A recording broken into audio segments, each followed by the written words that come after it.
how to change Facebook page name. Hey everyone, welcome back to the channel. If you're new here, don't forget to hit the subscribe button and turn on the notification bell for more updates.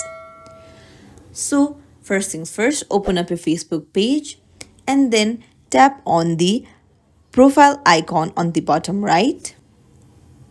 Then scroll down and tap on settings and privacy. Now, from there, tap on settings, scroll down and under audience and visibility, tap on page setup. And there, tap on name. Tap on your existing name to change it. And then change the name according to your wish. Tap on done.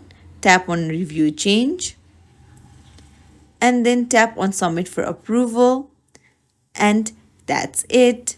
If you found this tutorial helpful, don't forget to like and subscribe to our channel for more helpful tips and tricks. Thanks for watching. See you in the next video, everyone.